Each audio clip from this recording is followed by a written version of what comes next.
Seven, six, five, four, three, two, one. You'll never have the sacred stone. Oh, this you crazy mother.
Seven, six, five, four, three, two, one. You'll never have the sacred stone. Oh, this you crazy mother.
Seven, six, five, four, three, two, one. You'll never have the sacred stone.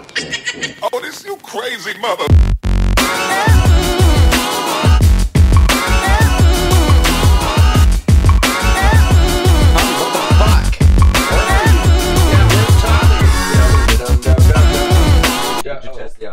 We still have.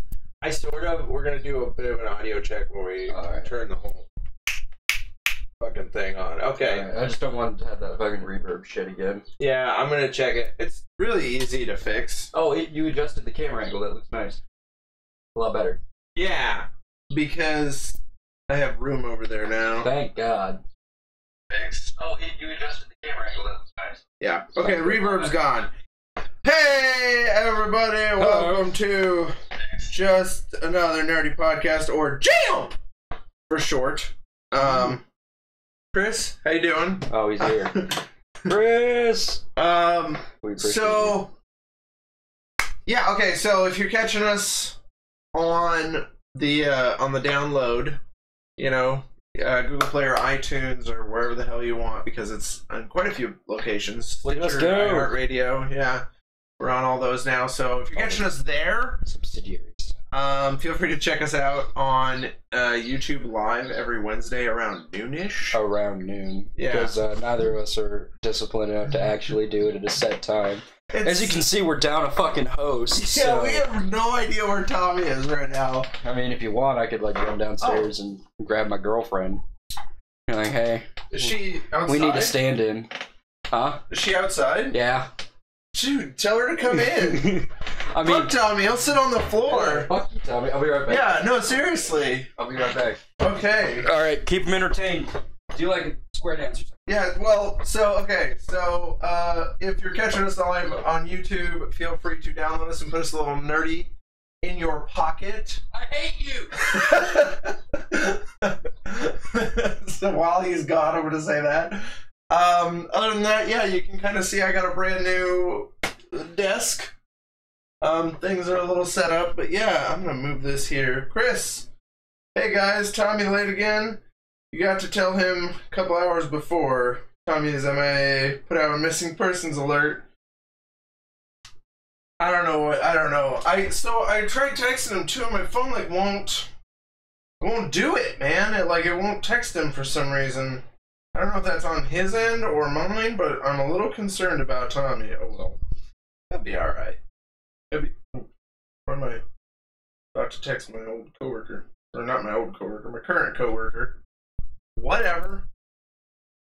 Anyways, so Drizzt is about to go get his girlfriend, and we're gonna drop her on the podcast. She is a follower. Tommy's not here. Drizzt also brought mac and cheese. I don't know why.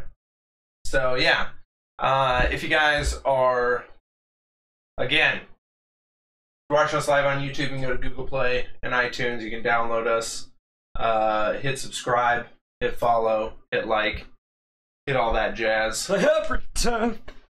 And then, is she coming? Yeah, she's coming. Oh, okay. She's like, stairs! Yeah, welcome! Hi. Are you okay being on camera? I guess. Yeah, you was like, I know a lot of, so doing the Faces of Grinnell shit I've been doing, Yeah.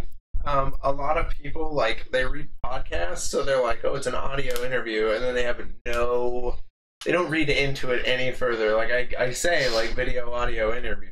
So they show up and they're like, video? Oh, God. Oh, no. Oh no. And they, freak out. So, people are not used to being, On camera. on camera or prepared. I gotta get these keys in my pocket. Yeah. There we go. Christopher Goodrich. Woohoo! Mac and cheese. I'll take some. Hopefully he didn't put anything in it. Oh, Do you're you playing, lace your Chris. mac and cheese? Who the fuck does that? I haven't laced anything like supper food since I was in California. You lace it with buffalo sauce. Story for a different piece of pie. The buffalo sauce or Yeah. the California? The California spaghetti So, incident. okay, well, I only know you as Drizzt's girlfriend. What? I'm V. V? Yeah. Okay, everybody, this is V. Look at her go. This is our introduction to V on camera. I've never even gotten to meet you. Yeah, so Tommy is a piss poor. He kind of sucks at being a host right now. Well, I'm guessing he's asleep. Oh, so, this is his middle of the night. Yeah, this is his middle of the night, so I'm assuming. So V, how you doing? I'm still alive. You're still alive. Mhm. Score. Did I tell you guys why I don't say I'm alive anymore? Yeah, you Yeah. told us. Okay. It's delightful. I always tell people I'm awake. And then Oh wait. it's really funny because the lady at the coffee shop when I worked at the deli used to get so pissed at me. She'd be like, "That's not. I don't don't get it. I'm awake. Yeah. Well, because like when you say okay or fine or good, it's literally just like a knee-jerk react. You know, just oh, we're just okay. You know, just used to it. And when you say something like I'm alive, people actually think about what was just said. Because half the time they just say it and go. Mm-hmm. Well, I used to say I'm alive, and then I was at a friend of mine's funeral, and Mom asked me how I was doing. Oh, God. Yeah, and it was my knee-jerk reaction. I mean, I just, you know, because I said it so much. I walked by and I was like, oh. My dad's like, you did not just say that. You did just say that. To his mother, did you? And I was like, I did, Dad. Maybe. I'm sorry. So, I still, now I say I'm awake, but I have, like, speaking of interactions, like, I've plotted, because I get anxiety over, like, awkward interactions and stuff. So, I, like, plot out how I say things, and I finally found a rhythm. So, I'll say, how you guys doing today? And they're like, good. But it can go one of two ways. It can say either good or good, how are you? So I've planned it now to where I just follow up with great no matter what. Same answer. Great! Yeah, great. Because it's like, how you doing? Good, great. You know, it's like, great that you're doing good. Or how you doing? Good. How are you doing? Great. I'm doing great. It's a double answer. Look at you go.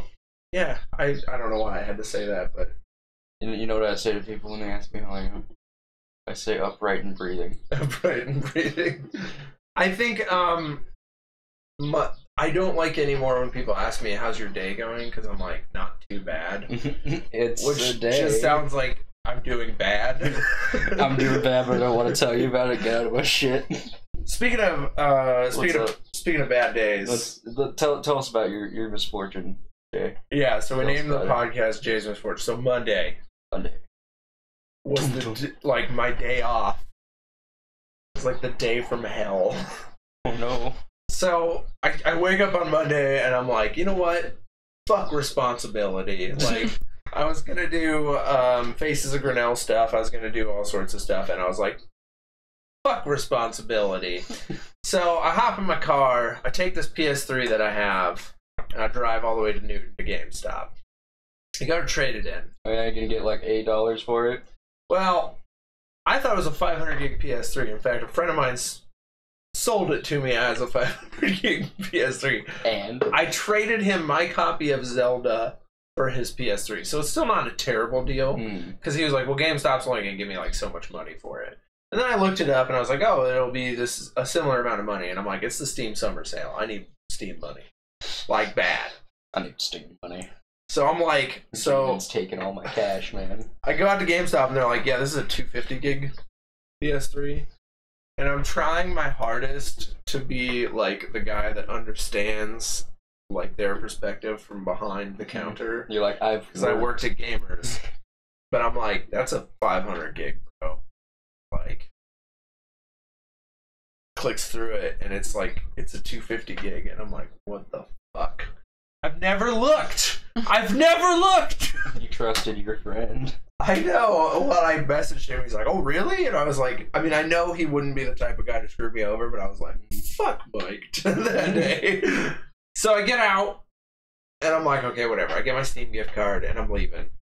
And I'm still reeling over that whole interaction. And if you've never driven to the far side of the parking lot, that curb does this whoosh thing.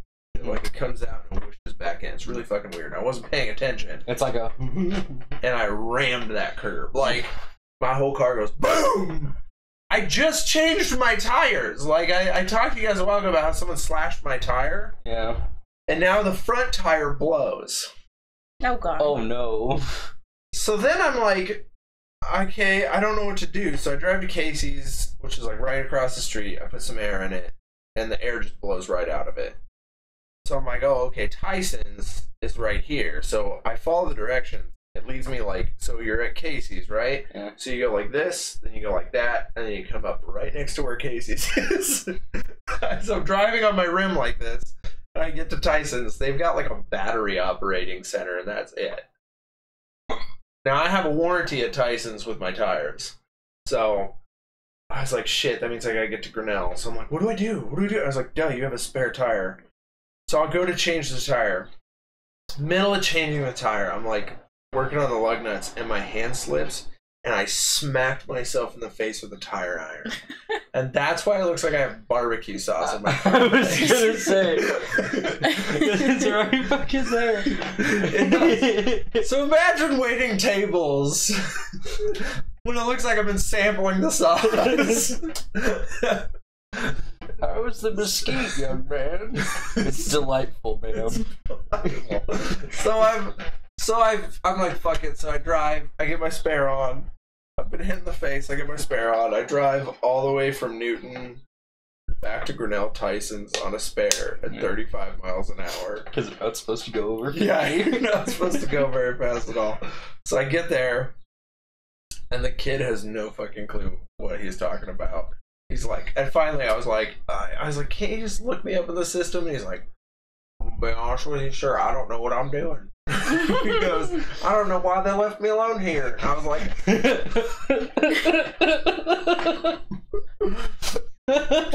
the last time I was there to change my tire, there was some dude with tattoos there, and I'm like, when's the tattoo guy coming in? And he's like, oh, Gary, he'll be in tomorrow. I'm like, and you won't be? He's like, yeah. And I'm like, all right, I'll be back tomorrow.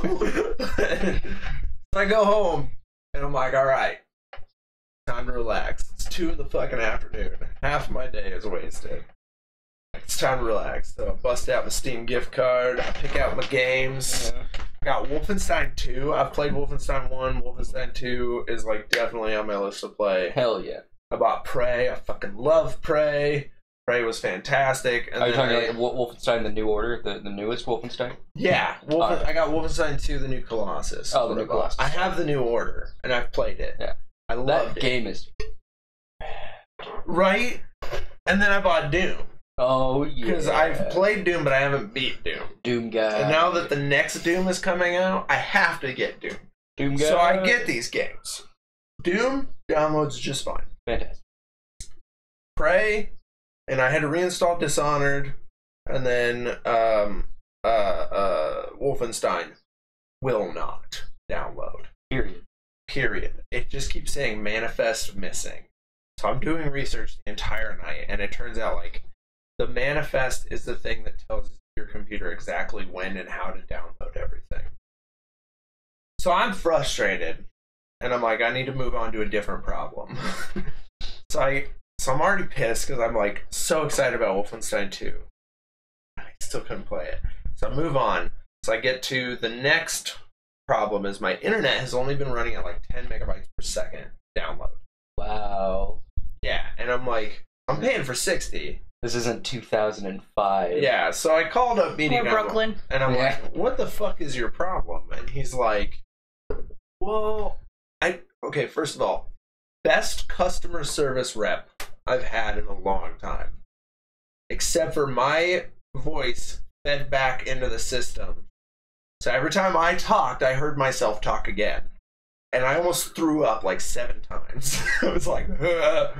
I just wanted to get off the phone, even though he was the friendliest, extremely helpful, knew exactly what he was talking about type of guy. And I was just like, I can't get off the phone right now. Wait a minute, Mediacom has someone that knows what the fuck you're talking exactly. about? Well, so he's the one who got me hooked onto what is going on. So it turns out my wireless router's shit. And I told my wife, I said, okay, we can either pay $30 for the Mediacom guy to come out and look at it and tell us that our router is shit, or we can go and buy a router for $30 I just found at Walmart. She's like, okay. Took me all night to set this fucking thing up. Everything else doing just fine. My computer will not link to the router.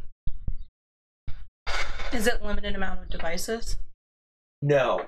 Okay. It turned out, so like, okay, so I'm still fighting this issue, right? End of the night, I'm just fucking crying. My wife is like, what is your goddamn problem? And I'm like, I can't win. I was like, there's nothing to win at. It's like, this is the worst day ever. I've been hit in the face, literally and figuratively. And so I like, by the end of the night, for no reason at all, Wolfenstein installed a gig, and then it wouldn't install anything else again. And then I go I finally get my computer to connect. I got for some reason now there's 2 wireless signals going off of my router. So I have Diems 1 and Diems 2, but it's like the one is the 10 megabytes per second, and the other one is the 60. Yeah, the 60. It won't connect to the 60. I'm like, what's going on? I wake up. So that was my day from hell. That was Monday.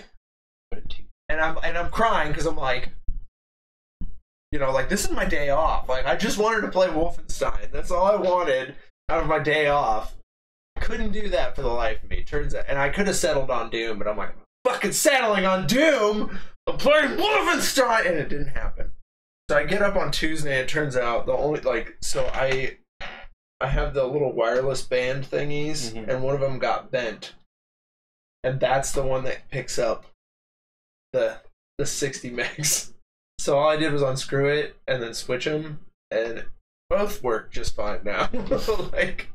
So Tuesday was like all day winning because I even so I went to work I work like a 9.5-hour shift on Tuesdays. So I just set all 3 of them that wouldn't download into the download queue. I sent a message to Steam and I'm like, get this shit figured out. And by the time I got home, it was downloaded. Their excuse was like, oh, the servers are busy during the Steam summer sale. And I'm like, I get that.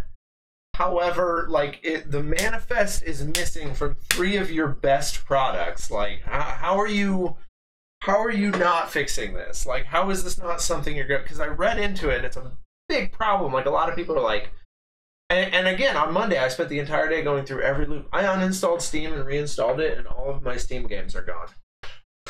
Because it removed all of them. All puny library, 87 of them. Yeah, well, 91 now.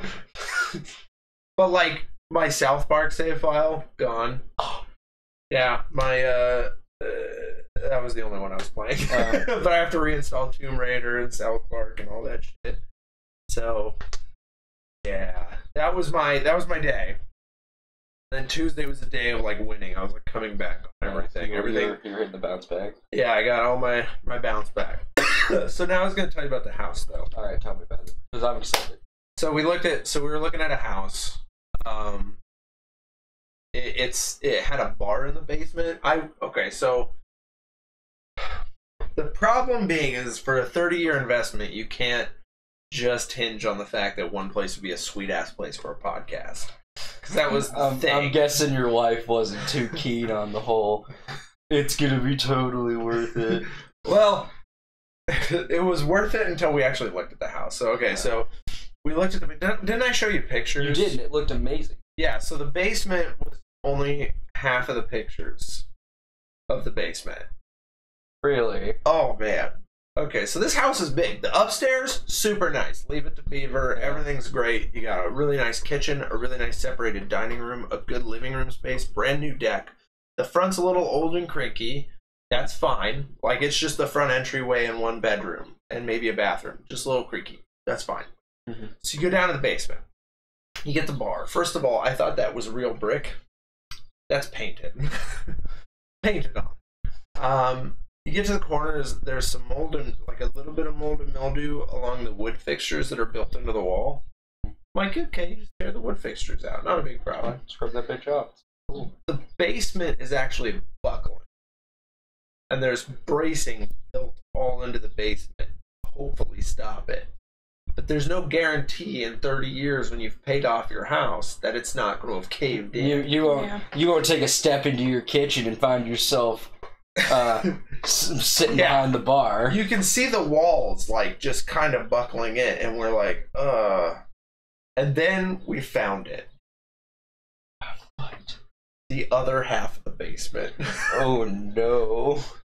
You go in there, there's a bathroom. Okay. That looks like it's on the set of Saw. I was like, okay, I can deal with that. We can fix the bathroom, right? That's doable. So you get to the corner, and behind all of that, in the shadows from where the pictures were of that bathroom, there's a wood-burning furnace. Okay. Like an old-school wood-burning furnace that had been dismantled, but there's still ash filled inside of it.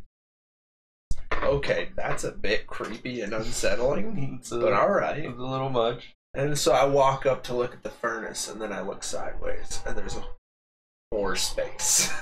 And I'm like, what the fuck is over here? So I run over there, and the realtor was like, I'm not gonna go that way, because she was creeped out. And I'm like, I'm gonna go check it out. So I bust out my flashlight. You go in, and then this way there's like a little hallway, and then there's just this long room that's just like, I mean, it's just cement floor, some dead bugs, and a window. Okay, whatever. But then you go around the corner, and there's a little girl's bedroom. Okay. From like the 50s. What the fuck? Mold and mildew growing up the wall like a fucking Resident Evil game. like, and then there's this little diamond picture that was like if Van Gogh just decided to make a painting of swirls. Like, I'm not talking about like the other shit that he's done, but like he was just like swirl and like this little cream painting. And I'm like, what is that a picture of? What is it? And the realtor is crying from laughing so hard because I'm like freaking out in this. I'm like, what is this place? I was like, why is there a bedroom down here? Like it just, and she's like, she goes, the big problem is that's a lot of mold and mildew. And she says, the one thing I will tell you, she's like, if you can see it here, most likely it's everywhere in the walls. She's like, I'm not surprised. I wouldn't be surprised if these people were terribly sick all the time. So I was like, oh my god. Oh, Christopher Goodrich has been blowing us up. Hi. Oh! Christopher says hi, V. And Morgan Freeman voice says, this moment Jay felt stupid when he smacked his head. Yeah. Jay gave his bad luck to Tommy now. That's why he's not there. Hopefully you guys don't get it. You found a horror house. Jay should buy it and make it a horror house. So here's my thought. I feel like I should buy this house so some Jeffrey Dahmer motherfucker doesn't buy it and then murder people in the basement and burn them in that furnace. Because it's the perfect, like, you just store them in that creepy little girl's room and torture them, and then when you're done with them, throw them in the furnace. You know? Just burn people alive while you're taking shit. That's fine. Nobody knows. Because upstairs, leave it to Beaver. Downstairs, basement from hell. No! And then there's, like, a random hot tub in the backyard, and the landlord's like, you gotta... Or, no, I keep saying landlord. The realtor keeps just saying, like, okay, you have to ask people to get rid of that. You have to ask them to get rid of that if you're going to buy the house. Because she's like, those are impossible to get rid of. I'm like, okay. So, needless to say, sweet podcast setting. Not worth 30 years of mortgage hell. Damn it! Yeah. I would have loved it. There was like a sink and everything back there and like a nice little fridge, but I just like, she's like, you know, the realtor said, you know, over 30 years, you don't know what the buckling is going to be like. She's like, that mildew is expensive. Clean up. She's like, yeah, it's not worth it. I kind of want to check this house just so I can see it. No, thank you. Well, you will see it. You'll see it from across the street if you work at Casey's. Yeah. Because it's right across, like, it's the big, long, blue house that you can see. I've seen it in passing. We came out the deck, and I'm like, look at this great view of Casey's. Like, it was just right there, like, big and bright. It looked like a big old Casey's commercial, and I'm just like, I'm gonna get in so much trouble because I walk over there every day and get a slice of pizza. It'd be a problem for me. So yeah, we're looking at more houses today and stuff, and I still have like this idea I want to keep in mind of a nice like podcasting location, but no murder basement. Anything that's better than a 12x6 bedroom. Alright? I can't even believe this is actually labeled as a bedroom. It's more of a walk-in closet. Although I shouldn't say anything. I used to, my mom used to live in like a shoebox, a literal frickin' shoebox up in Newton, and basically my bedroom as a kid was a hallway. Yeah, I mean it was classified as a bedroom, but it was a hallway. It was literally like 4 feet wide. We were looking at pictures from one house. I don't remember what house it was, but in the house there was like this hallway with a toilet at the end, but like it wasn't even put in straight. like it was crooked. Was it crooked towards the wall? Yeah. So it was like, You gotta sit on the shitter sideways. yeah, it was this long hallway and then just Toilet. I was like, who put that toilet in? What kind of madman built this It house? was like, and it wasn't even centered to the hallway. Like it was crooked and uncentered, like just closer Off to the the wall. side. Like, And cocked towards the wall. someone was like, "This is where the toilet goes," and that was it. Like, that's, if there's anything fun to do, it's to get on and just look at houses and see the what the fucks of like. I mean, there was one house where the toilet was sitting on a pedestal, like it was raised up. Like maybe the guy was just too tall for the toilet. He was like, "This is too close to the ground," and so he built. I don't want my Rather knees than against getting my a shoulders. taller one. Yeah, rather. Can you buy a tall toilet? Yes, Yeah, you can. I never even thought about that. Like, Mhm. are there toilets that proportionally sized to the people who buy them? I just, Yeah, dude. I Dude, just the- shit where the toilet is. Like, I don't even think about how close I am to the ground. The porcelain fixture business is a very lucrative situation, man. Can you- There's a lot of fucking market for that because everyone shits. Can you imagine, like, that being the deal breaker? Like, this house is perfect. Everything's great. That toilet is too short.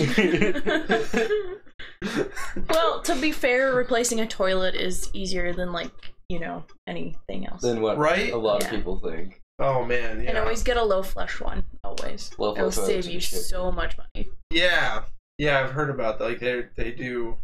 Do they have clogging issues though? Low flow toilets only if Yeah. you like just jam that fucker with toilet paper. And you like you wrap your head in it like a catcher's mitt. You just go to town. You know. Don't do that. Don't. So Not recommend using toilet paper and nowhere catcher's mitt. That is dangerous. If you ever caught a 95-mile-an-hour fastball with only toilet paper on your head, I assure you, it's gonna be painful. Chris Goodrich says, should buy, could make the little girl room the basement. Owen Wilson crying room for Drizzt. You're goddamn right. Fuck Owen Wilson. I literally googled Owen Wilson crying. It's impossible to find a video, isn't it? Yeah, no, there's nothing of him crying. There's not even like a scene of him crying in a movie. Like, I couldn't find a scene of him crying. There's a scene of him looking really, really sad from Marley and Me, but he's not crying. That's what I was. Maybe I was he's looking for that. incapable. He might be incapable of human emotion. That's a very good point, B. Although, to be fair, Sorry, I stole your mean, mic. No, that's okay. I was like thinking maybe we should put this more middle. I think that's what actors have the most problem with is Well, they is put, very emotional crying stuff. Most actors, they put menthol stick under their eyes on the off scene, so it'll make their eyes burn in water. It'll look like they're crying. Depending on who the acting coach is, like a lot of professional acting coaches don't recommend for you to emotionally invest yourself to a point where you can cry. They recommend to like, you have to be able to figure out, like, crying is a tricky thing, so you have to be able to figure out how to do it without emotionally investing. Like, there's one guy, I can't remember his name for the life of me, but his whole theory was, like, he wanted acting to be a complete, like, you are a puppet and you are just, like, there's no emotional investment, you just make yourself look like you're emotionally invested to every point. He's like, you know, you have to be the marionette pulling all the strings. And your body is the puppet, and you cannot be. He's like, you do not want to emotionally invest at all, because then you could lose control and become a blubbering mess. And it's like, well, that's true. I've had that issue myself. I mean, I've done some challenging stuff that's really fucked me up, but fuck the hamster. That was more fun than I bet that anything. was really fun. That was a lot of fun. That was a fun ass play, and my co-stars were great. There's this the lady who played my wife. They call her my Darji. That's his thing. Like, that's, you know how some people are like my pet, my love. Calls her Darji. It's this fucking stupid, and that's why it's so funny. And so Kim and I, every time we're together, we'll get like a picture like Darcy is together, you know? Like holding hands. Because Kim is like one of the funniest people. Like, it was really funny too, because like there was one scene where we were yelling at each other in practice, and I spit on accident, and her mouth was wide open, and she's like, I'm like, are you okay? And she's like, you just spit in my mouth, I'm sorry. She's like, oh. I was like, I'm sorry, I'm enunciating.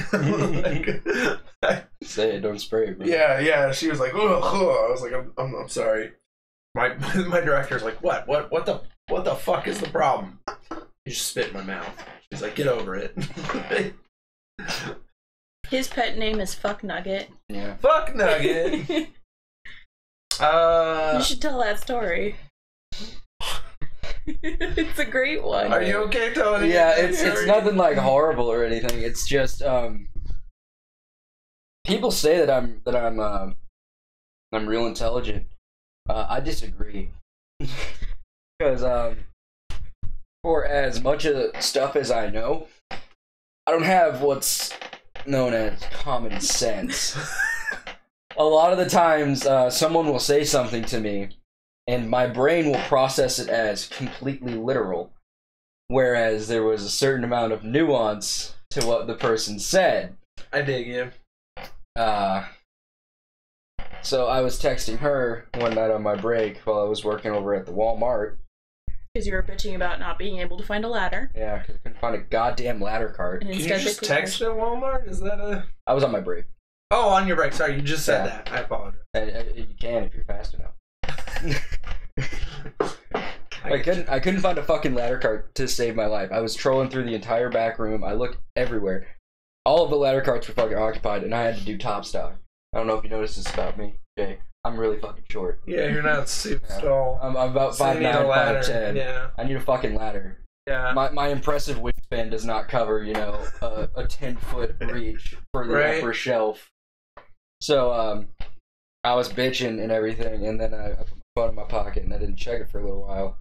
And she sent a couple messages. She's like, "Are you there?" And then she's like, "Fuck Nugget." And I didn't realize that she was responding to the texts in sequential order with separate texts.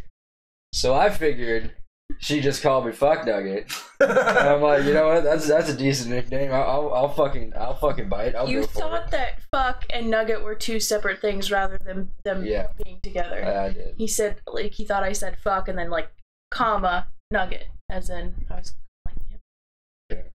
I was thinking so like. So you were saying, like, fuck Nugget in reply to the fact that he didn't have a ladder? The people who stole all of the ladders. Yeah. Oh, she was calling them Fuck Nugget. Oh, she was calling them Fuck Nugget. Because to me, I would have read it as, "Are you there, Fuck Nugget?" Exactly. That's how I read it. I was like, that's a decent nickname. I'll take it. Whatever. Okay. So she's just called me that ever since, and it's fine. That's totally cool. It made me laugh that he didn't understand what I was doing. You know, saying. Because like I said, literal. Like just last night, I was sitting downstairs smoking a cigarette with some of my neighbors, and we were talking about Cake Boss for some reason. And we were talking about how the guy. If you're not talking about Cake Boss while you're sitting out with your neighbors smoking a cigarette, you're not living. So they told me that the Cake Boss he won't make baby cakes.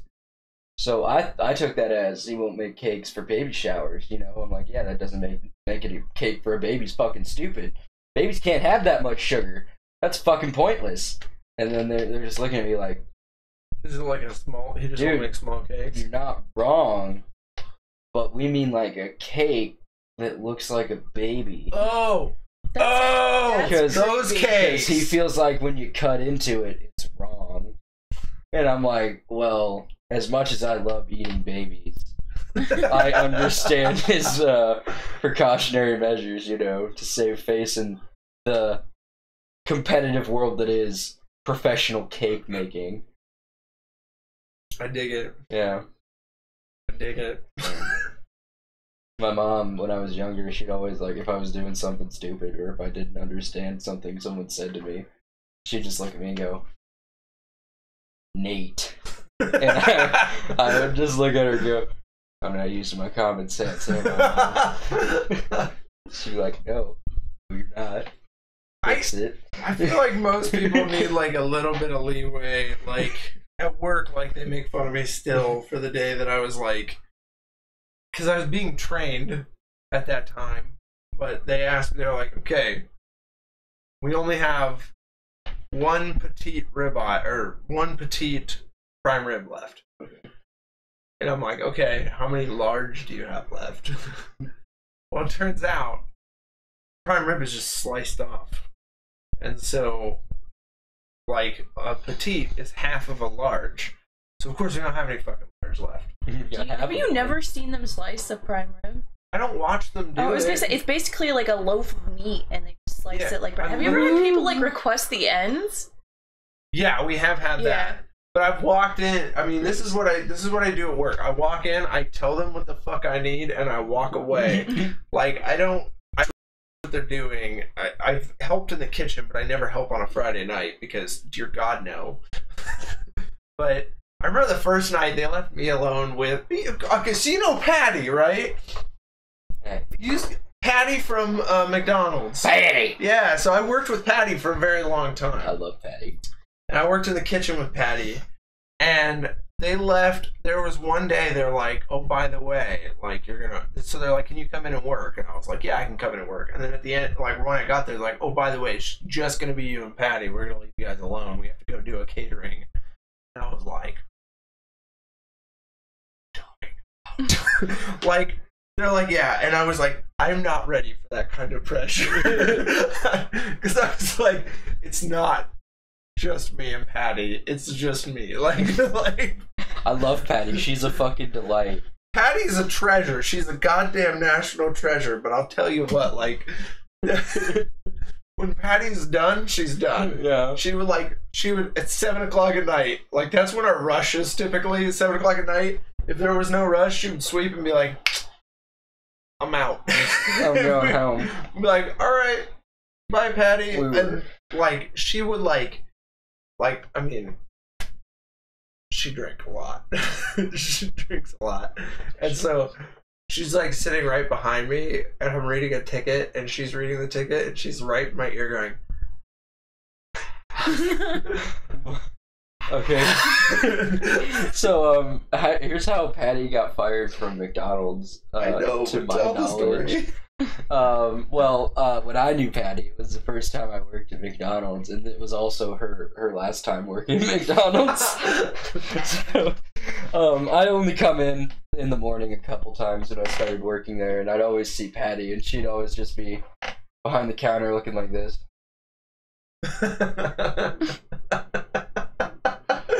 And I asked Drake about it, and he used to be the maintenance guy. Yeah, so he worked mornings with Patty, and he's like, dude, I'm gonna tell you something. It's gonna be great. Okay. I'm gonna tell you something. Okay. What Patty likes to do is she likes to show up to work half hour early, shotgun a 12-pack of beer, and then stumble in smoking a cigarette in the breezeway. All right. That's what Patty likes to do. Apparently, she got caught chugging some liquor in her car on a break, and they're like, dude, you gotta stop doing this. She's like, whatever. And then later that day, she smoked 2 or 3 cigarettes in the breezeway back to back, and I'm just like, get out of here! Yeah. What are you doing? Yeah.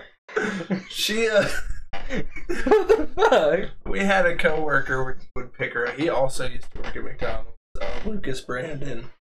And he would go pick her up for West Side, and she would fucking shotgun a beer and get in the car. I've watched her shotgun a tall boy. Yeah. Like stab the bottom, crack the top, shotgun a tall boy on her break. I was just like, holy shit! She's oh my God. Oh, Patty. Oh, Patty. And she's a delightful human being. She just drinks a lot. She's just got a not good work ethic. She's got a not good work ethic and some demons she's trying to drown. Yeah. I was gonna say it's probably more demons than anything. Alcoholics aren't alcoholics for no reason. Yeah. Like, they don't just, I like alcohol now, and then just start chugging it into a destructive level. Everyone's fucking filling a hole. Yeah, so, but Patty was, the more you know. Patty was a treasure. She really was. I enjoyed working with her, because, I mean, and there was a story, and I looked at my boss one day, I said, you know she's fucking hammered, right? He's like, what? And I'm like, you don't know. You don't know. And he's like, how can you tell? And I'm like, how can you not? Like, first you see of all, how she's not standing upright? I said, you know, she smells like alcohol, first of all, like, completely. I had to tell, like, she's been doused in it. And also, she can't form a sentence right now. Like, she walked up to me. I started working there. Like, she was the one who was the normal on that shift. And I started working there. She walked up to me like, all right, what are we doing today? I'm like, I don't know. I was like, go do what you want to. I said, there's a whole list on the board. I'm going to go do some of those things on that list. Like, I just started working again. I mean, to be fair, if she's drunk all of the time, then you've never seen her sober, so you can't tell the difference. It's like that scene in Family Guy where Peter gets drunk before getting his driver license picture, so that, oh, hey, if I'm drunk, you know. Oh, he just looks like that, you know? That's probably what she was trying to do. I mean, to be fair, like, she probably sobered up around 8 p.m. So around the time she wanted to leave. That's why she was bouncing about 7, was something no one knew. But yeah, no, and her and Matt would just go back and forth on shit. Like, she'd come out and chew out Matt, the main boss. She'd come and yell at him because he would scorch the bottom of the pan when making stuff. She'd be like, Mario! I have to clean this! He'd be like, he'd just go, fuck off, Patty. Go back to cleaning, like, go back to do whatever. He would just, like, he's like, yeah. I don't know if he ever told her to fuck off, but he would always just say, yeah, whatever, Patty. Like, it just, like, oh, it's so funny. It took me a second to figure out which Patty you were talking about, because I forgot there were two Patties. There was Drunk Patty, and then there's, what's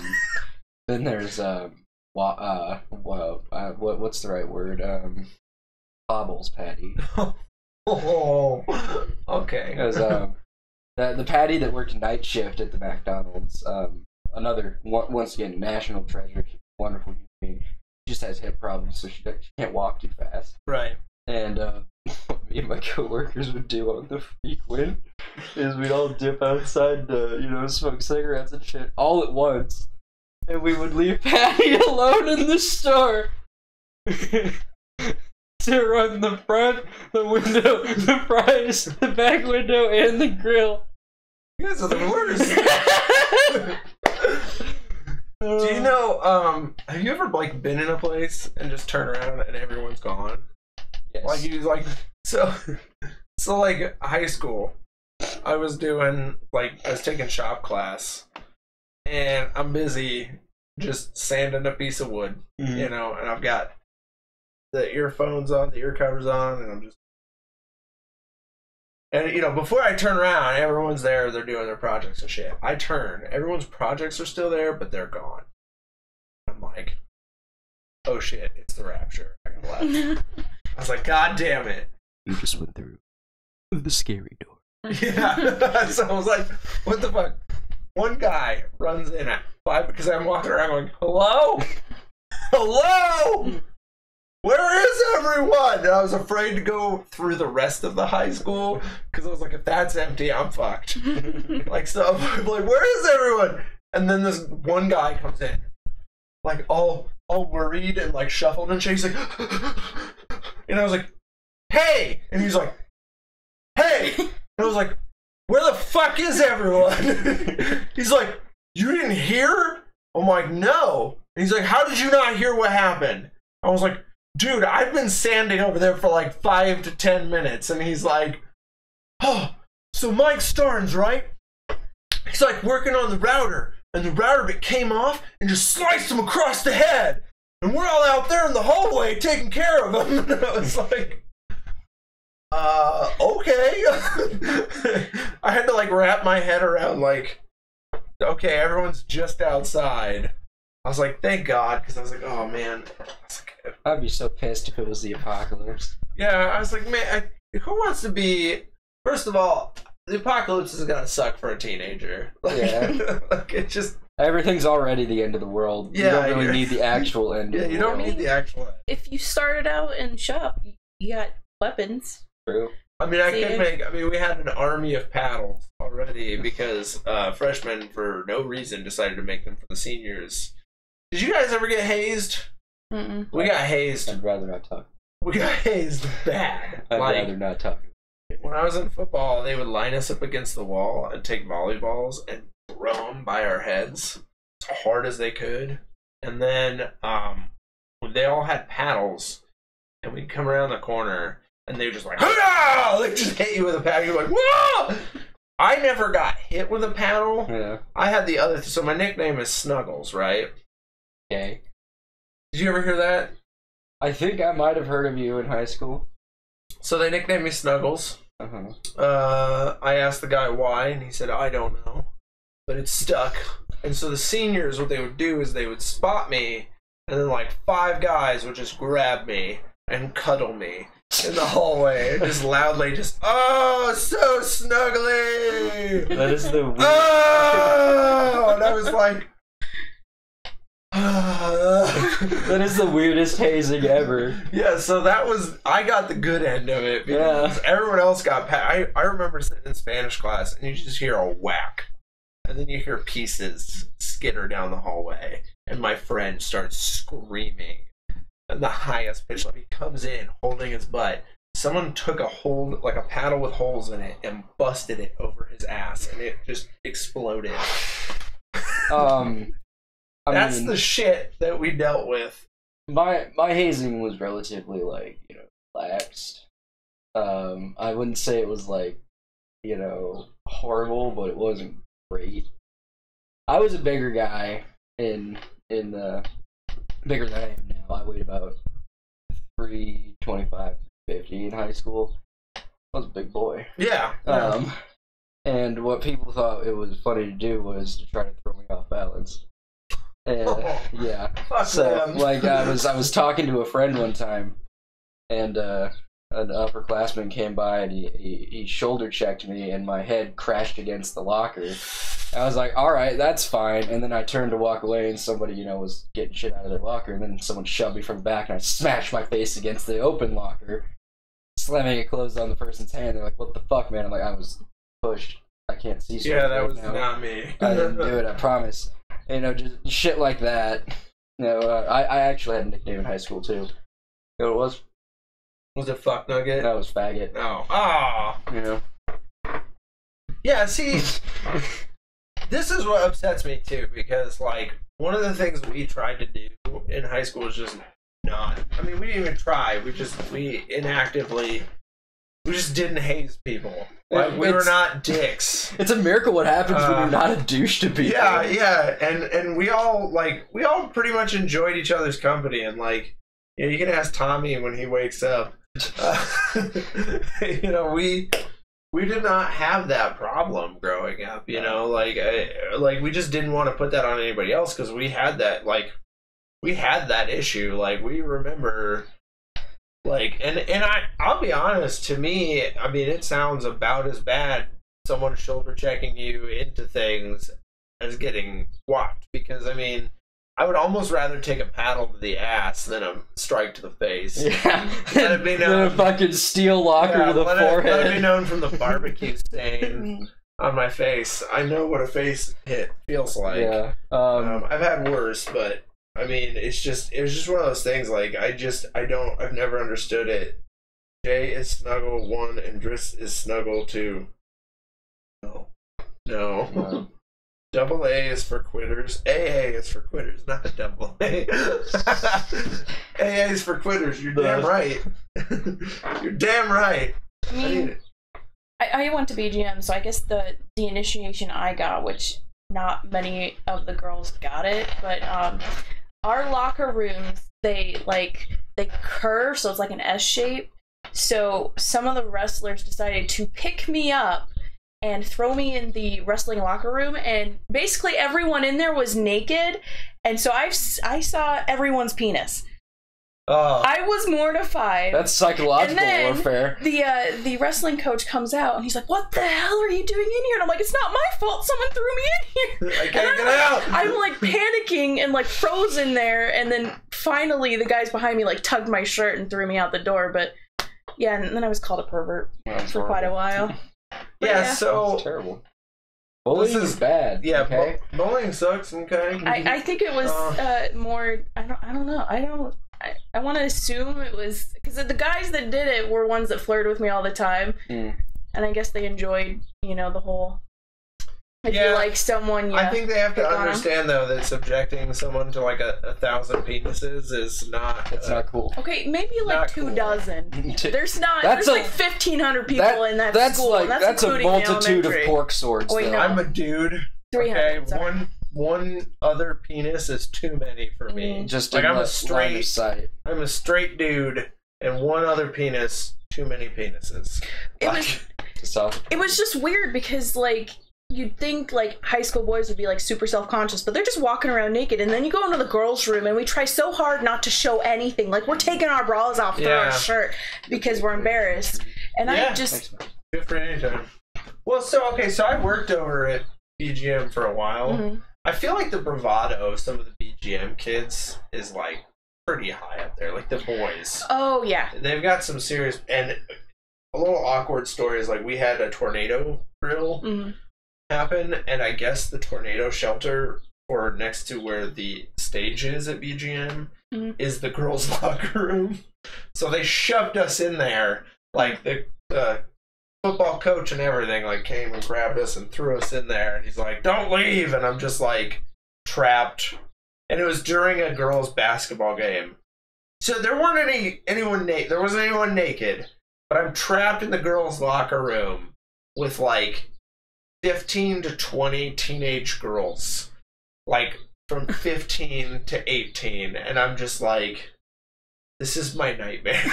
As a grown adult, this was like 2 years ago, so as a grown adult, I'm like, this is my nightmare, and I'm looking around, and like, there's fucking training bras on the ground and shit, and they're just shamelessly like out there, and I'm like,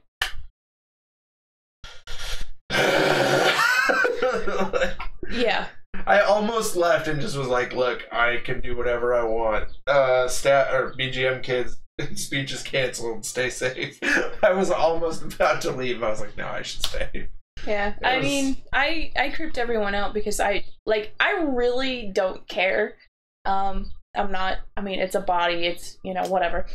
I would walk around with topless sometimes, like, and like other girls would be like really freaked out, and I'm over here because I used to be really athletic, so I wasn't as big as I was, and and they would like tease me and everything because I actually had muffin tops. That's just naturally how my body was, but I was flat tummy, very muscular, all this stuff, and they would get weirded out by me topless, and I looked at one of the girls and like, you have tits too, shut up. Yeah, it's just a thing. It's got to be a projection of their own self-confidence because like. So I quit wrestling in high school. I did 1 day of wrestling. They made a shower with all the other dudes. Mm-hmm. One dude whipped me in the ass with a towel, and I was like, I'm out. Yeah. Like, I quit because it's like, I'm just not, no. Self-confidence, not up there. Yeah, showering was not a thing at BGM because there's no hot water at the showers. You have to turn them on, and they have to be left on for an hour in order to get hot water down there. And they're, like, old from, like, the 70s. And it's just one giant room. I would hope by now they've remodeled it, but I highly doubt it. But yeah, so the girls never freaking showered, even after sports or anything. They just went home. So and we'd only get like 5 minutes to get from our gym clothes back into our regular clothes and go to the next class. Yeah, they don't give you a long time, which is quite ridiculous. That's the thing. Like for trying to teach you like time management and stuff, they do a really piss poor job. Like giving you 20 minutes to eat. And then giving you like 5 minutes to get from room to room. And ours was 3. And then and then my senior year it was down to 2.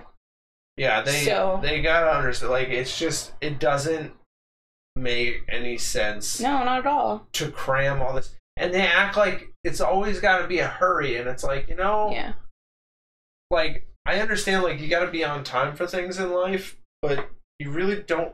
Look, it really doesn't matter that much to the point where you only have 2 minutes to span a building. Mm-hmm.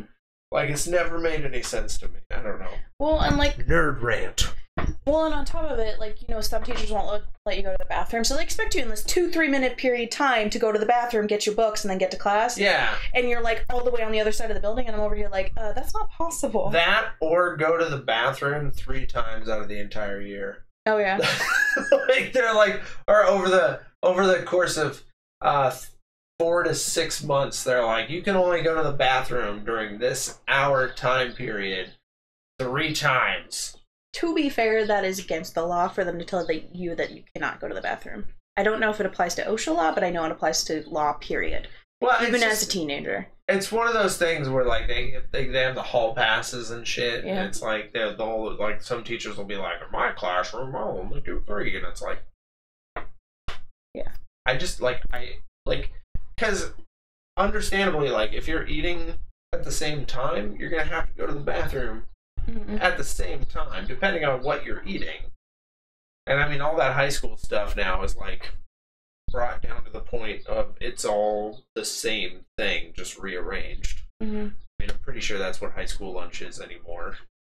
I don't know. All I know is that BGM sucked, and I mean, it wasn't like a terrible school. It was a small school, but my class was very cliquey. On top of that, going to college, I realized that BGM did nothing for me, nothing at all. And like they taught one way. It was hard. Like for instance, our Spanish teacher was not a Hispanic Spanish teacher. She was from Spain. Oh. So in my parents' or my family's apartment business, we have a lot of Hispanic people. So when I'm talking Spanish, like Spain Spanish, they don't get it because the dialect and some of the stuff is different. So yeah. But logic, like, why would you get one all the way from Spain when you can, like they actually right now don't even have a Spanish teacher. It's the principal watching the class while they do it all online. So I'm betting you they all goof off, to be honest. I wonder what happened to the old Spanish teacher. I knew him, but I mean, I saw him quite a bit. But I think someone mentioned something happened to him. I don't remember. But yeah, I working there for a while. It's very, you can see where things go and stuff. One of the biggest problems we had, like the theater department, was scheduling a play, because they would always, which I don't know why they don't just move it to like the spring, because it's always in the fall, and then for some reason state becomes this huge thing where they're like, the kids could go to state, the football players, and it's like, yeah, they could, but they won't. Yes. But like at BGM, there was literally, we didn't have a drama department. It's the choir and the band that participated in it. Like, we didn't have a drama, like I think the only actual club we had was speech. Yeah. That was so it. I started doing the speech department. I did it for about 4 years. I don't remember how long. Oh, it's only been about a year. It's been about a year. I stopped because it became, like, when I started, I had a lot of passion, and it was about the kids. And at the end, I was just kind of like, okay, it was a drag to get there. And some of the kids were phoning it in. No, they weren't phoning it in. They just they were like, sometimes they just fight you on things, and it's like, it's really hard to fight a teenager. It really is, because like they don't care what you think. Like, they're like, fuck you. And you're like, okay, fuck you, man. Well, I'm just trying to explain to them, like, look, I'm doing this for you guys. Like, I would only get like a small paycheck. I think I got paid like $1,400 out of the year every year for that. Like, it was small. Like, it wasn't really worth it. Yeah. Like, when I went to school, my freshman and sophomore year, we actually had a really good speech coach. But here's the terrible thing about my class. We were reading The Crucible, and specifically one person in my class His name was Matt. He's like, why did they go through all this? Why did they get hung? They should have just gone west. Go west, my friend. Go west. And you do this every freaking class. And she's like, they couldn't go west because that's like wilderness. There's nothing there, and it's very risky, and you could die. That was pretty go west. Yeah, and he was like, go west. And then on top of it, we did Macbeth, and my class wanted to do a video and do like a whole class project. Well, I'm like, I just would rather do a report, get it done and over with, because I know that you guys aren't going to do anything. So me and a few people did the majority of the work, but because of that whole situation, we stressed out the teacher enough that she freaking quit and she went back to Missouri. Like, she bawled. My class made her bawl, and I'm not talking just crying. She was like sobbing, like hiccuping. It was terrible. And I'm over here and I'm like, you guys are so mean, because she was a great teacher. And then my junior and senior year, we got a new speech teacher, and he just didn't give a shit. So I'm like, honestly, if you're not going to like schedule people to come in and practice their pieces, if you're not going to organize anything, then why the fuck am I in this? And I quit, and I hate it, because my sophomore year, I went to Allstate for my own poetry, and I wanted to keep doing that again, and I was writing a lot of stuff, and there's some pieces that I was really proud of and I wanted to do, and in individual speech, and he didn't really give a shit. And on top of it, like, individual speech wasn't important to him, it was group stuff. But I'm like, I don't want to do group. Screw everyone else in the high school, I just want to do individual. Individual is like where it's at, because kids, high school kids, do individual because your competition is so much less difficult. Yeah. Like, not too many kids want to do individual. The quality of the work is judged a little bit better, and I would say almost a little bit looser, because and I think it's because you don't have as many kids. But I had one student go to Allstate, like, I think 3 years in a row for writing speeches. I think the first two were speeches, and then I think she did poetry or something, but she just kept like working at it, and she would she'd just kick ass in every category. But it was because she was able to do individual, and she was able to work on her own on things too. That's the benefit with individual, is kids can work on their own rather than trying to get together, because especially in a world today, and trying to express to teenagers, group work is hard, and you have to put your effort into it. So we have we'd have improv coming up, and then one student would message me and be like, I can't practice today, I'm out prom dress shopping. And I'm like, the competition is 2 days from now. Yeah. That's not as important. I'm like, why are you going prom dress shopping? And there's wow, so on day my mom. Okay. Group work is just hard. It is, because you have to, not only are you accountable for yourself, but you got to micromanage other people. Because if they're not motivated and they don't give a shit, they're going to be like, oh, you can pick up the slack, that's okay. That's why I don't like doing group projects. Makes me sound like not a team player. It's not that. It's just, I know I'm responsible enough, and I just don't trust you. I'm sorry. I ain't going to do the work for you, because I know you don't deserve it. Because I know I do great work, and if you're not going to put in the effort, fuck you. Right? Ma'am, fuck you. Yeah. So how was your bathroom trip? It was good. Good. Everything came out all right? Yeah. Good. So on a previous note, in terms of what bullying can do to people, I was turned into something I did not like. I was a very timid, very quiet person, and then after I was bullied relentlessly from 4th grade until 10th grade, I kind of snapped. Yeah. I went a little nuts. I dyed my hair white. I wore all black. I remember heavy boots. I was one shotgun away from Columbine shooter. Oh Jesus! Attitude, outlook, and mood wise, I was a gun away from being a danger to society. And because I hated the world and I made it everyone else's problem. Yeah, but I didn't. I was lucky. So early on, I kind of figured out with bullying that I could turn it back on them, and that's why they stopped bullying me. I mean, I used to have kids surround me, and they'd look at me and be like, "Oh, I bet you eat at McDonald's every day, ha ha ha ha!" And I look at them and go, "Hey, you look like a French fry. Get over here." And they'd be like, "Oh shit!" And then I'd chase them, and then they'd leave me alone, and then they stopped. They just fucking stopped, and then they just never did that again. Or if they tried bullying me, I'd fucking hit back, you know, like, I mean, there's one kid, actually, he really pissed me off. He walked up, and I was just as you ever have that where you just open your locker and someone fucking slams it shut and then spins the dial?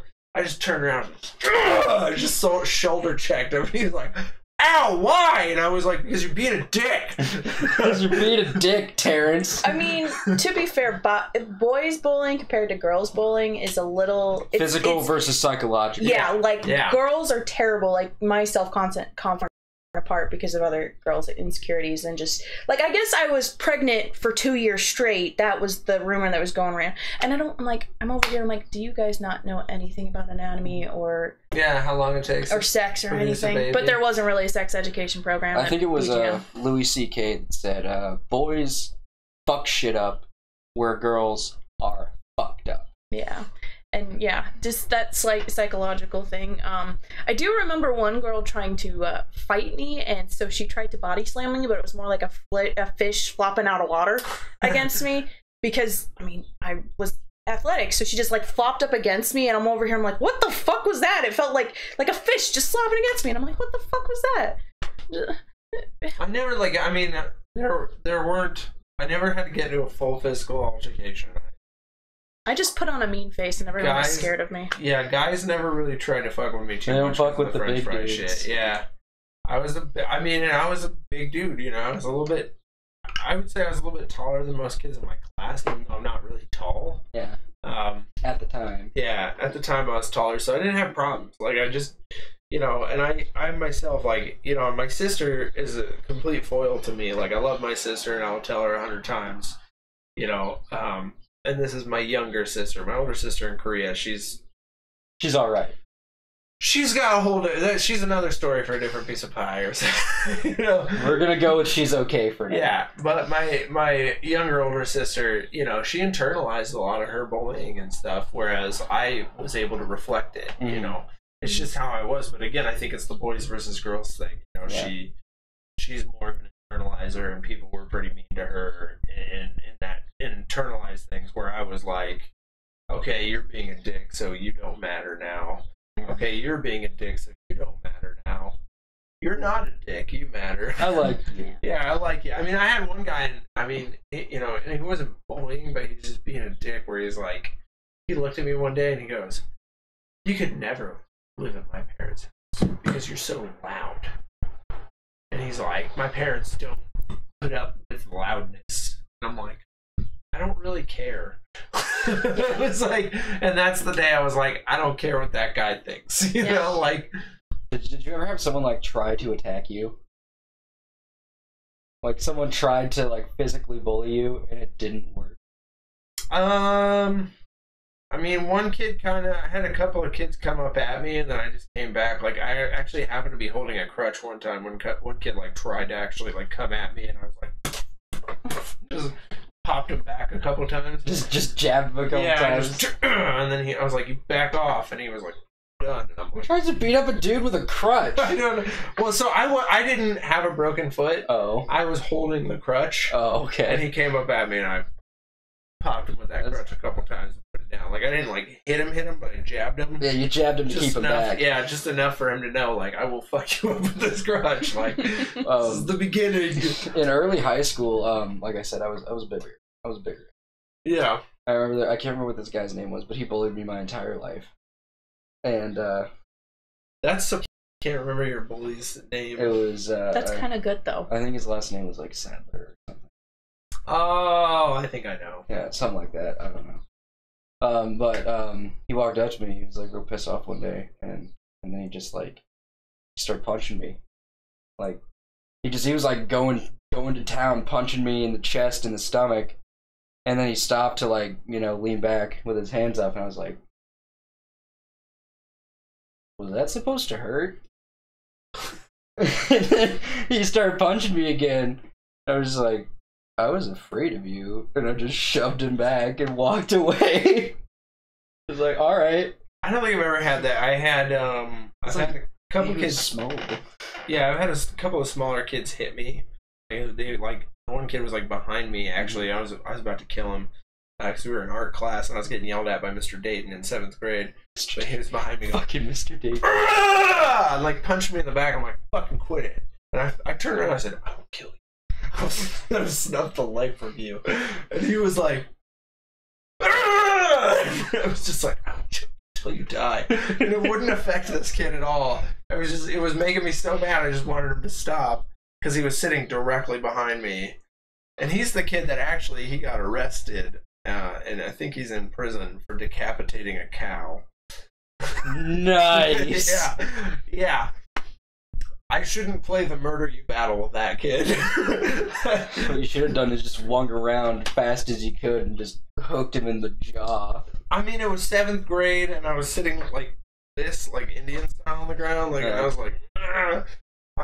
And then there was like one kid who like came up kicking me because like, so a friend of mine and I were doing like, we were practicing our taekwondo moves because we did taekwondo, you know. And this kid comes up and he just starts like kicking me, and I'm like, and I was like kicking back, you know, because he was like, I mean, he was my high school bully. Yeah. I don't know his name. Not high school. He was like my 3rd grade bully. Sorry, big difference. But anyways, he was up there trying to like kick me, and I was just like, ah. And then my friend was like, I'm gonna tell on you to the sensei because you're not supposed to use taekwondo. And I'm like, okay. And so we got there, and he looked at me and goes, I didn't really think about it, but you were using it for self-defense, so I'm gonna leave this be. And I was like, okay, whatever, dude. Like, that's literally what it's for. Yeah. The kid came up kicking me. It wasn't like I was up there. I was just like, I'm gonna go kick this guy. He came up and he was like, bah, bah, bah, bah. And I was like, Like, I'm gonna kick your ass. Yeah. And I didn't beat him up. Like he had definitely more strength than me, but like I was just blocking and, you know, tried kicking him back a couple of times. But that was 3rd grade. I don't know. Bullying's bad. Okay. Don't bully. I think that's bad. This is an interesting nerdy podcast discussion because I think a lot of people. I was gonna say a lot of nerds have been bullied. They've been bullied, which is fine. I don't know. I've been bullied. Chris Goodrich says, "Woohoo, BGM!" I think he went to BGM. No. Yeah, he's from Brooklyn. I'm sorry, but no. Never want to go back. I won't even go to the reunions. My high school, my 10-year plus one is coming up, and I think I'm gonna go after work. Did you say 10-year plus one? Yeah, so you're 11 years. We're a year late. You guys forgot to do it last year? Our joke is we're fashionably late. That's fucking lame. But reunions are basically, all it is a show-off fest. Like, I don't really care about any of my classmates or their opinion, because if they cared about me, they would contact me. Yeah. I don't know. I mean, there's gonna be ones that I would like to see and say hi to. Like you lost contact if they're like, or something. Oh. You're a shitty waiter, I'd be like, and you're a shitty person. But I don't. You're a shitty person. I don't see I don't see too many people from my class like giving me shit about, you know, what I do. You know, honestly, like we all kind of get along pretty well. I do remember there's one guy I would love to see if he comes back, because the last time I saw him, like 4 or 5 years ago, he said, I'm fucking leaving this town. I'm never going to come back. This is the last time you're going to see me. I'm interested if he comes back. I'm going to be like, well. You just get a note in the mail. You're here. Like, he's going to be like, fuck you. I saw his mom last night. Or no. Yesterday. Yeah, yesterday when I was fixing my tire. Yeah, I would like to see just kind of catch up and see how people are different. Because one of the things that'll surprise you too is like character development. Yeah, people really grow up sometimes. Some of them don't. The one guy who slammed my locker, he's pissing me off. He was always a dick. He's always a dick. I'm pretty sure he's Buddhist now, and he lives in India. Homie got Zen, damn. Yeah, and he comes back quite often, and I see him, and he's just like, hey, Jared, and he just smiles, and that's it. Like, I'm like, that guy was the biggest asshole. Hey, buddy. Like, so I made a bet. It was dumb. I was in school, and I made a bet, and I was like, hey, you want to bet me $1? I asked that guy if I could ride the genie. I asked the janitorial if I could ride the genie. They're like, sure, and I walked up and was like, hey, you can ride the genie. you owe me $1. Like, here's your $1. I was like, woo, I got $1. And the other guy walked up, took the $1, ripped it in half. I was like, fuck you. I was like, Technically, you can take that to the bank. Yeah. I know. Get your $1. I know, but it's just, it's like, it's taking a moment and just urinating on it. Like, Yeah, it's just, it's, you have a slight win. yeah. Oh, you want? Suck it. And I'm like, I still have $1, but also I'm really pissed off now. Let's take a good moment and just ruin it. Oh, what time are we running, Jay? We're at 124. We could probably, I would say we've hit the end of the Jay's Misfortune. We've covered bullying. We have. Let me just say real quick, if you haven't played Wolfenstein 2, Yeah. or even Wolfenstein 1, I played the first Wolfenstein remake. It's amazing. fucking get on it. I Like, love it. Wolfenstein 2 is so okay. So you know the choice. Spoilers for Wolfenstein 1. There's a choice that you have to make at the beginning of Wolfenstein, the New Order. I was like, how are they going to address that in the sequel? I was like, are they just going to kill off the guy that you chose to keep alive? I was like, how are they going to do that? And what they did was they actually, like, organically, like, you're going through, like, flashes of memories, and they make you pick. It's his haunt. He's reliving those memories that haunt him, and that's one of the memories that pop up. And during that memory, they make suffering you pick from again. PTSD. Yeah, Jesus well, Christ! he's suffering from PTSD after getting fucking nuked. So no, he gets the grenade, and they get him out of there before they nuke it. So he has the grenade, so they're stitching him back together, and while he's in his coma, he's suffering from PTSD. Motherfucker! I mean, at least they're approaching that kind of tough. Yeah. BJ Blazkowicz has been through the fucking ringer. Well, so then they start. What's really interesting about this is, and I've only played some of the beginning, but there's already like a parental relationship theme going on, and they go back to showing BJ's abusive father. Oh, Blazkowicz Sr.? Yeah. Oh, and no. he's a fucking asshole. Do you want to know what my favorite part about the New Order is? What? You know when he's in the home in Poland, and then the chick's taking care of him with her father and everything. Yeah. And then the fucking Nazis storm the building and they shoot her dad and they take the girl. And then BJ is just sitting over here in a catatonic fucking state, and he's just like, Nazis. Yeah, Nazis! Nazis! Then That's what brings him back from the brink is Nazis! Pure Nazi hatred is what brought him back from a catatonic coma.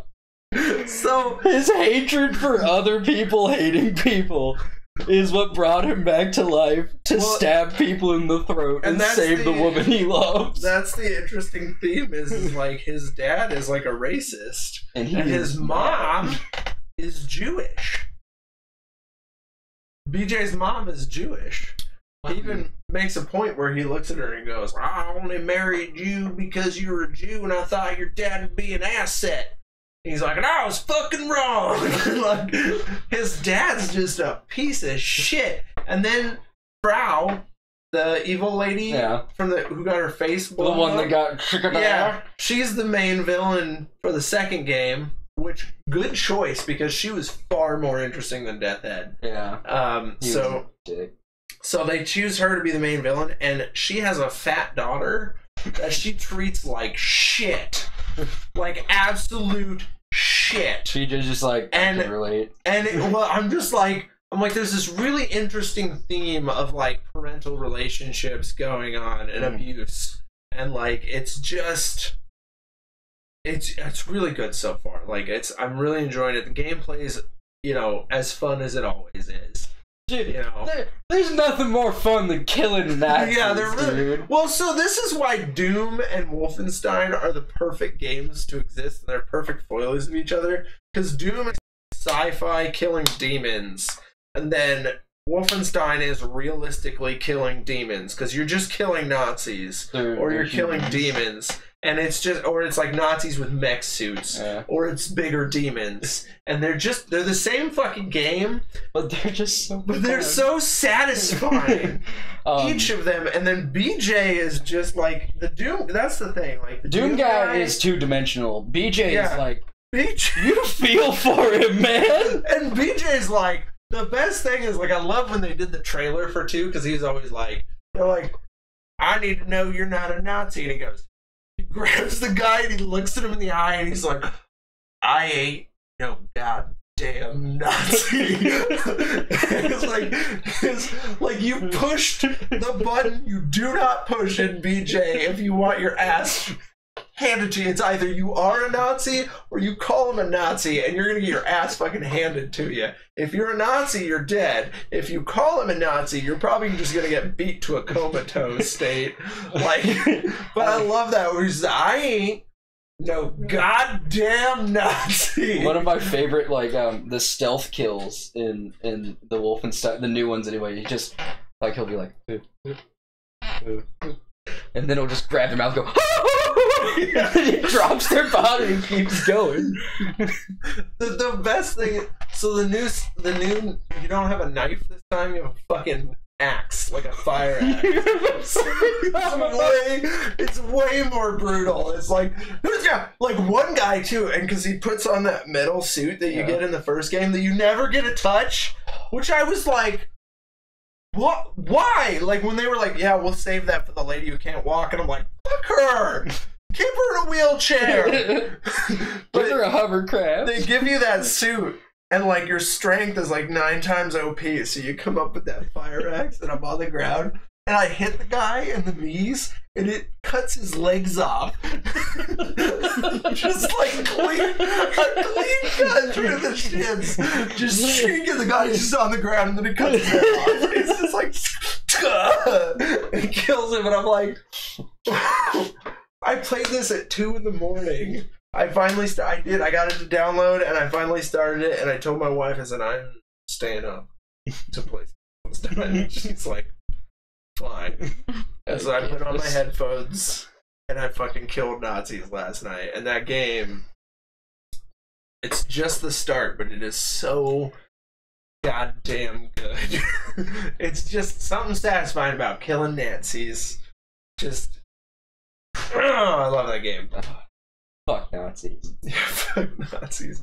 Something about Bethesda and just everything they touch, including Arcane Studios, is just pure magic. I'm so we covered this in our E3 video, but I'm so fucking pissed that they only released a 37-second trailer for Elder Scrolls 6. Right? We got a landscape. And Starlink. And you mean Starfield? I think. Oh, is it Starfield? Starfield, I think. Starfield. It was just an open sky. They gave you 2 trailers. And then a logo. Yeah, 2 Fuck trailers. you, Bethesda. Hey, they nailed it with that logo, though. Yeah, it looked cool as shit. Hopefully Starfield is everything No Man's Sky promised to be. Yeah. I know that another studio is working on a huge procedurally generated game called Star Citizen, which is supposed to be like a Federation exploring the galaxy Star Trek kind of thing. Yeah. You know? Did you try Prey? It was alright.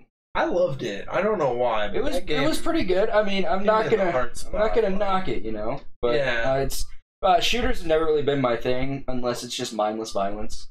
That's what I like about that game, though, is like it's like more of a puzzle shooter. Mm-hmm. So there's a lot of like puzzle aspects to things. A game I've been meaning to ask you if you play. Have you ever played Killing Floor? You know what? I have it, and I've never touched it. My friend bought it for me. No. They're just a normal Killing Floor. My friend bought it for me to play together, and I never did. Sorry, Cody.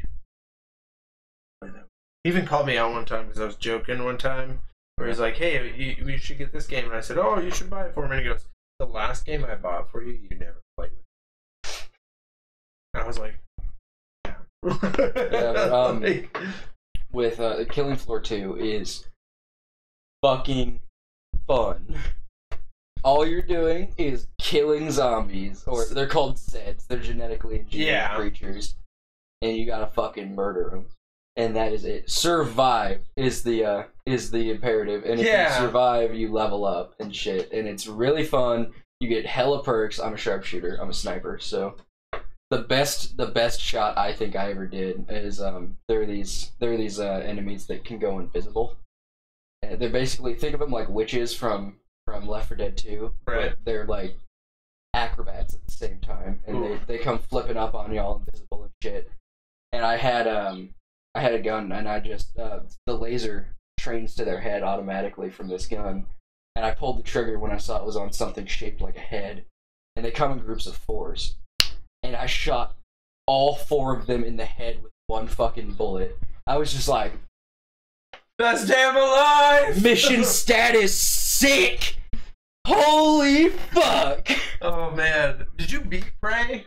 No. I only rented it for like 3 days, and then I took it back. So I actually had to like, that was one of the ones I reviewed for that TV show I was doing for a while. Oh yeah.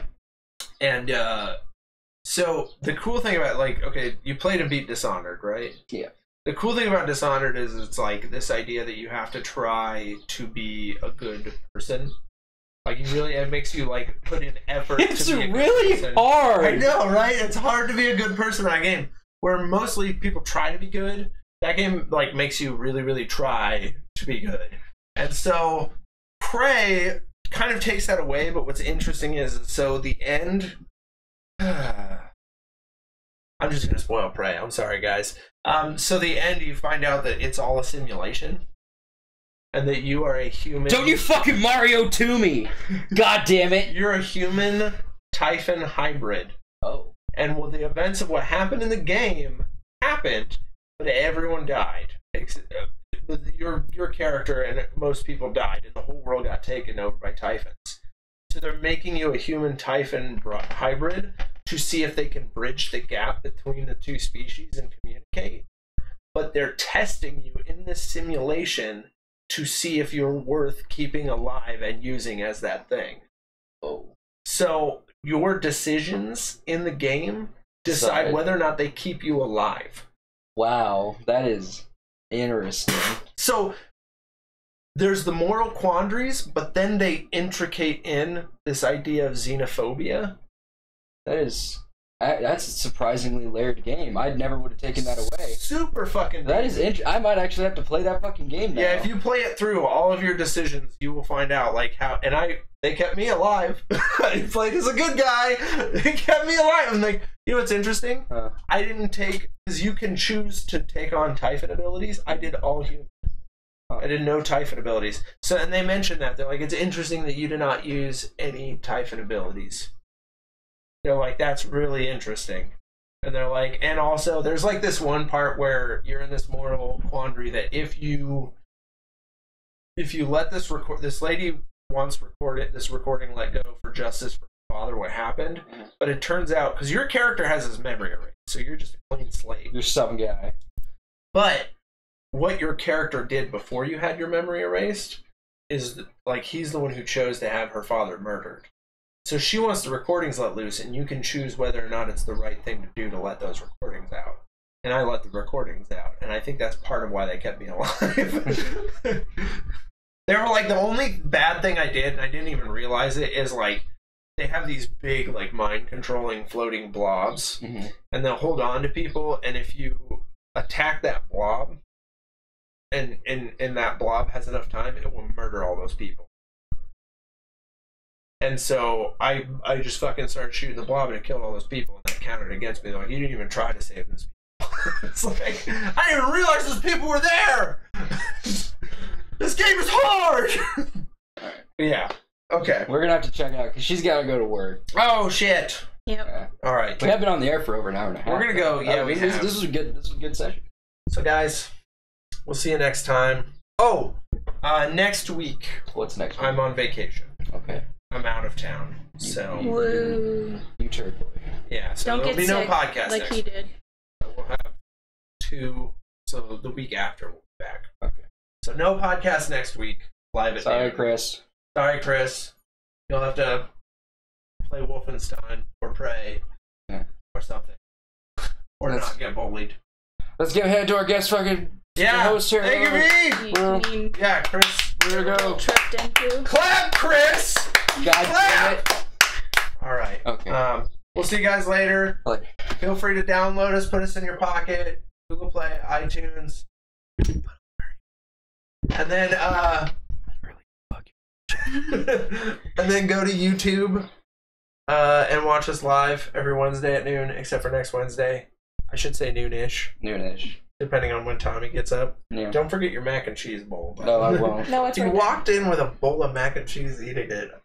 I would love to walk into other people's houses with a bowl of mac and cheese just eating mac and cheese. Just like, what the fuck? Well, that's technically why we were late. Yeah, I woke up late. I had to make lunch. Yeah, and yeah. I was on I the run, see. It's not that I didn't wake him up Okay. early, because I got up at 10 and I woke him up, Yeah. and I'm like, I'm gonna go take a shower, and I get out of the shower, and I'm like, God Sleep. damn it, and he fell asleep again, so I'm like, get up, and I go brush my teeth, he fell asleep again, and I'm like, you seriously need to get up, and he's like, I'm awake, and I'm like, sit the fuck up. All right, guys. Seriously. We'll see you next week. See you later, guys. I'm gonna. Are we clear? We're gonna No, we're not clear. No, we're not clear at all. Hang on, let me just. Okay, we are